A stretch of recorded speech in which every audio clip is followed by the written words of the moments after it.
Pemirsa Gatra TV, kembali Anda menyaksikan Gatra Insight. Pak Gurito, setelah BPJS beberapa waktu lalu sempat menurunkan iurannya dan kembali menaikkan lagi iurannya untuk berbicara mengenai menutup biaya yang sudah BPJS cover selama ini. Nah, kira-kira apakah memang strategi yang sudah dilakukan atau dipakai BPJS ini sudah tepat di masa pandemi seperti ini, dan juga sudah beredar juga di media sosial di masyarakat luas bahwa BPJS sendiri akan menerapkan iuran baru di 1 Juli dan peleburan atau juga penghapusan kelas di iuran BPJS untuk kedepannya. Seperti apa? Oke, ini ada kebijakan yang udah berjalan, kemudian ada kebijakan yang dikoreksi, ada juga yang masih wacana. Nah, mungkin kita perlu menilik ini satu persatu ya. Jadi memang pemerintah punya keinginan untuk menaikkan iuran. Jadi ada kelas 1 naik menjadi 100 berapa menjadi 150, kelas 2, kelas 3 dan sebagainya. Kelas 3 itu ada rencana kenaikan, tapi juga dari rencana kenaikan itu persentasenya itu lalu diturunkan dan akan mulai berlaku penurunan itu secara signifikan itu mulai Januari 2021. Nah, mengapa ini penting soal BPJS? Ini karena BPJS itu mengcover warga masyarakat yang terkena positif atau terkena dampak kesehatannya gitu loh. Jadi orang yang terkena akan di-cover oleh BPJS. Maka ini menjadi isu penting gitu loh. Di tengah isu penting ini, pemerintah ada kebijakan untuk menaikkan iuran itu. Jadi yang masing-masing golongan ada. Dan ini pro dan kontra. Pro dan kontranya itu pemerintah tidak sensitif.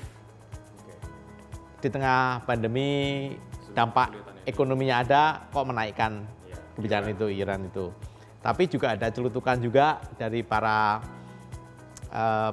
pengamat bidang sosial dan kesehatan. Ini pemerintah itu kebijakannya sebenarnya sudah bagus, karena itu sesuai dengan menjalankan perintah undang-undang kan yang disepakati antara pemerintah dan DPR dan sudah ketok palu. Tapi kemudian muncul juga sebuah ironi juga.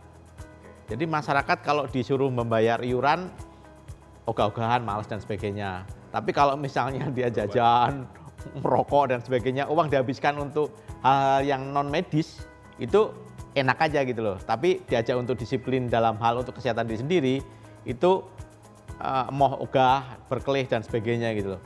Dan ternyata dari golongan 1, golongan 2 dan golongan 3, yang masuk golongan kategori 3 ini, baik yang dibayar karena dia diupah atau dia tidak upah atau secara jalur mandiri, itu besar sekali gitu. Jumlahnya total ada sekitar 132 juta gitu.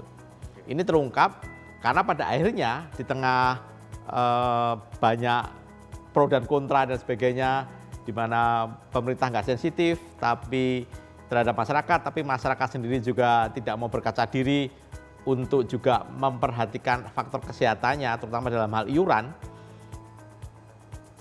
itu juga menjadi problem juga. Nah, di tengah-tengah itu, pemerintah mengambil kebijakan yang sangat populis ya.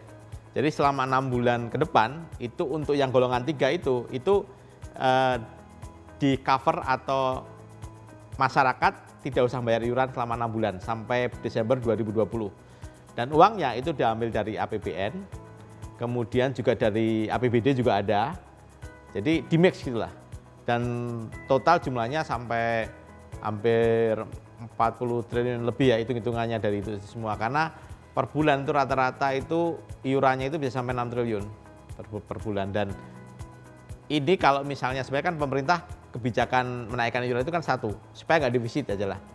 Dan defisit akhirnya berdampaknya, efeknya soal obat-obatannya, soal kualitasnya, ketersediaan peralatan untuk medis, tidak untuk menunjang itu semuanya. Sebenarnya konsep BPJS ini bagus ya, karena pemerintah pengen memperhatikan setiap warga masyarakat individu. Jadi ada yang dia menggunakan asuransi swasta dan mampu ya silahkan. Tapi bahwa pemerintah masyarakat umum harus dilindungi, itu harus dilakukan. Tapi memang kebijakan ini masih pro dan kontra ya. Dari sejak awal itu memang BPJS itu memang banyak pengamat yang mendefinisikan ini sebagai sebuah kegagalan konsep, terus kurang ada penyiapan dan sebagainya. Tapi nanti bisa disinggung di berikutnya gitu loh. Oke. Nah, kira-kira bicara mengenai bantuan juga nih Pak Guritno, apakah mungkin ada solusi lain untuk menangani bantuan yang sekiranya salah sasaran atau juga tidak tepat sasaran itu seperti apa nih? Mungkin pemerintah dalam hal mungkin bantuan tunai sekarang itu seperti apa dalam hal mencegah agar tidak salah sasaran? Oke, ini berarti beda dengan BPJS ya. Jadi kalau BPJS itu memang konsepnya itu harus dipahami bareng supaya tidak tekor. Itu memang semuanya harus bersedia untuk bayar iuran tepat waktu, kemudian tidak nunggak, gitu kan. Kemudian juga pemerintah juga tadi disinggung-singgung punya kebijakan untuk menyamaratakan iuran dan paket untuk layanan kesehatannya juga akan disamakan. Itu juga suatu hal yang baru, yang bagus, baru, tapi itu masih wacana, belum menjadi sebuah kebijakan. Nah, soal bantuan-bantuan yang lain yang non kesehatan ini penting. Pentingnya itu karena orang perlu makan, perlu minum, karena dia nggak dapat pendapatan dan sebagainya. Yang dia di sektor informal, yang dia harus dapat uang itu langsung secara harian ya, itu terdampak banyak sekali, terutama di sektor transportasi, kuliner, sektor informal akan juga di sektor buruh dan sebagainya, pegawai dan sebagainya, dan beberapa perusahaan yang tutup, di PHK, dirumahkan dan tidak bergerak di aspek supporting yang pariwisata ya, hospitality dan sebagainya, itu efeknya besar dan mereka yang harus dibantu. Ya, yang menarik itu soal tepat sasaran atau enggak. Jadi ini yang menjadi pro dan kontra karena kita dulu mewacanakan soal big data dan sebagainya. Tapi pada faktanya dalam pembagian-pembagian datanya itu banyak yang data salah sasaran. Tidak diperbarui. Ya tidak berbaru, itu ada data 2011 kan masih bayangin aja 2000 lama banget gitu kan. Terus itu ada data-data 2016 dan sebagainya. Artinya data itu tidak terupdate, dan yang menarik di banyak daerah itu ada orang yang dia punya pride yang tinggi gitu loh. Jadi bukan kebanggaan tapi dia tahu diri bahwa meskipun misalnya di NTT ada kisah ibu dia sendirian, dia menolak bantuan-bantuan saya masih bisa cari makan sendiri. Tolong ini mungkin diberikan kepada orang yang lebih berhak dan membutuhkan. Itu sebuah wisdom lokal yang orang nggak ngemis-ngemis banget gitu loh. Kalau dia masih mampu ya mampu gitu.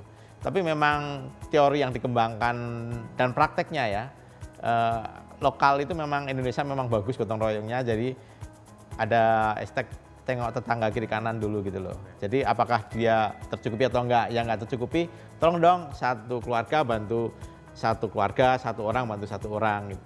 Jadi supaya jurang antara yang kaya dan miskin itu enggak terlalu jauh.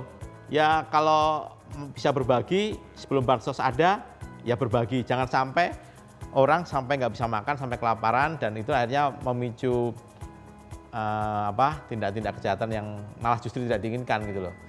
Jadi memang gotong royong, tolong menolong, ingatlah tetangga kiri kanan, depan, samping, belakang gitu loh.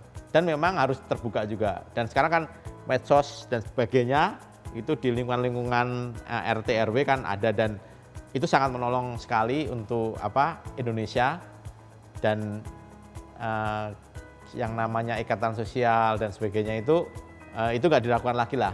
Jadi kalau bantuan dari pemerintah belum sampai, tolong sampaikan kebenarannya seperti apa, datanya diupdate di tingkat RT RW, dan banyak orang yang mau diberi nggak mau juga karena dia merasa saya masih mampu, ada orang lain, biar orang lain aja, nanti kalau kita butuh akan terus terang. Nah, itu hal-hal yang sangat cerita-cerita yang menarik, menjadi semacam inspirasi buat orang Indonesia gitu. Oke, intinya tengok dulu tetangga kiri kanan sekitar dulu Pak Guritno, seperti itu ya. Baik, kita lanjutkan lagi perbincangan saya dengan Pak Guritno, pemirsa Gatra TV, tapi setelah jeda pariwara berikut ini.